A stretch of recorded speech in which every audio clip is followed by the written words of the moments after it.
Hello everyone, मैं मुकुल अग्रवाल आप सबका आप ही के यूट्यूब चैनल में स्वागत करता हूं।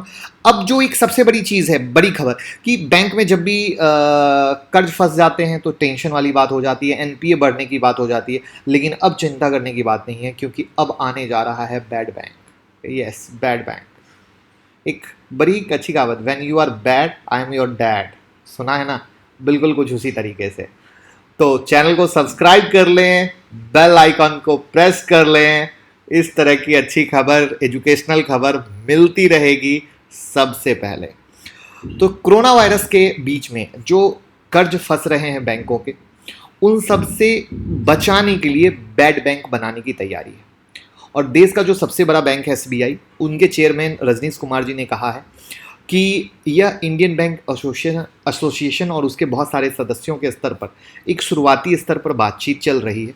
और हमारा ये मानना है कि बैड बैंक के स्ट्रक्चरिंग के लिए ये सबसे उम्दा और बेस्ट वक्त है, क्योंकि मौजूदा समय में बड़े स्तर पर बहुत सारे बैंक कर्ज में फंसे हैं और कुछ बैंकों के पास इसका सबसे बड़ा हिस्सा है। ध्यान से समझने की कोशिश कीजिएगा।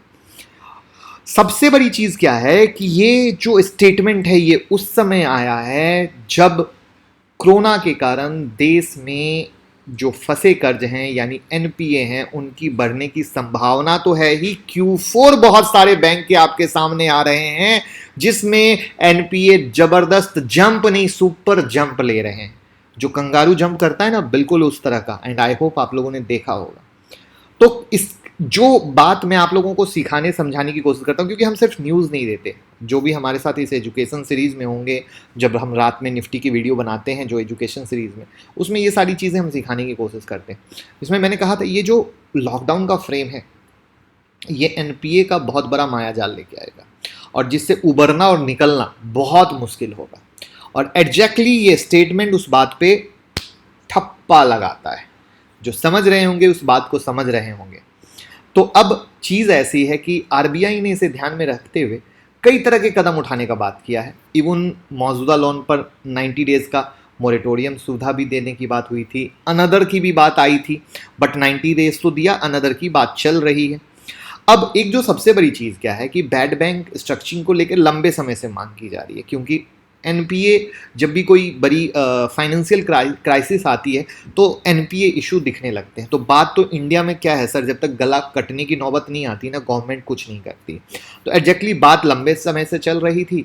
कई वर्षों से देश में बढ़ते कर्ज से उनके क्रेडिट को लेकर देश के इकोनॉमिक ग्रोथ पर भी इम्पैक्ट पड़ता था। कई सारे लोग पैसे लेके भाग जाते हैं आपको भी पता है, बाद में वो एनपीए में तो काउंट होता है ना। तो रजनीश कुमार जी के कमेंट से क्लियर संकेत मिलता है कि ये इंडस्ट्री लेवल पर होगा, क्योंकि गवर्नमेंट का अभी इस दिशा में कदम उठाने का कोई भी, समझ गए कोई भी कदम उठाने की संभावना नजर कम आ रही है।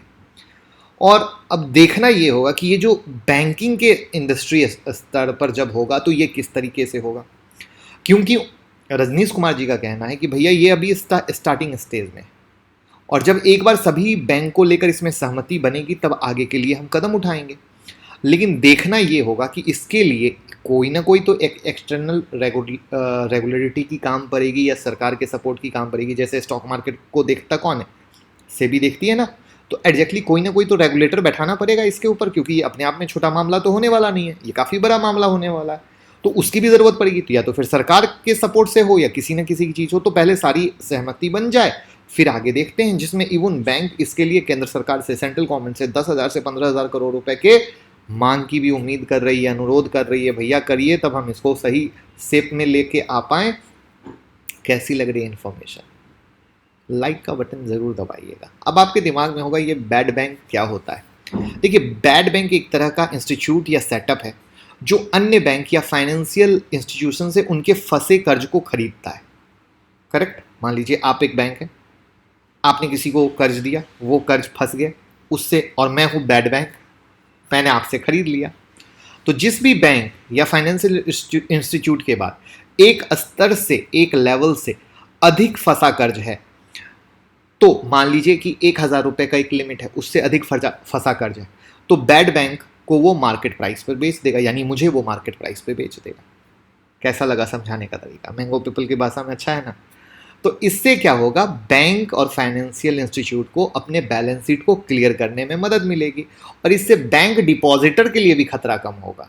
यानी जो नॉर्मल मैंगो पीपल है, देखिए आगे मैंगो पीपल बचते नहीं है कहीं भी, वो जो सोचते हैं बैंक बंद हो जाएगा, बैंक उड़ जाएगा, मेरे पैसे अटक नहीं जाएंगे, तो बैंक डिपॉजिटर के लिए खतरा कम हो जाएगा कि उन्होंने जिस बैंक में पैसे कम किए ना वो बंद होगा, ना भैया उनका दिवालिया निकलेगा।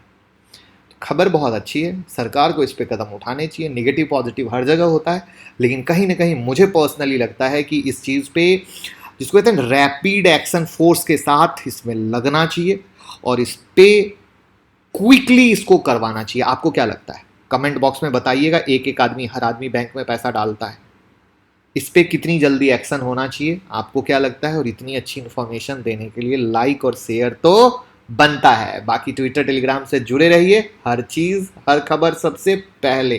Thank you so much.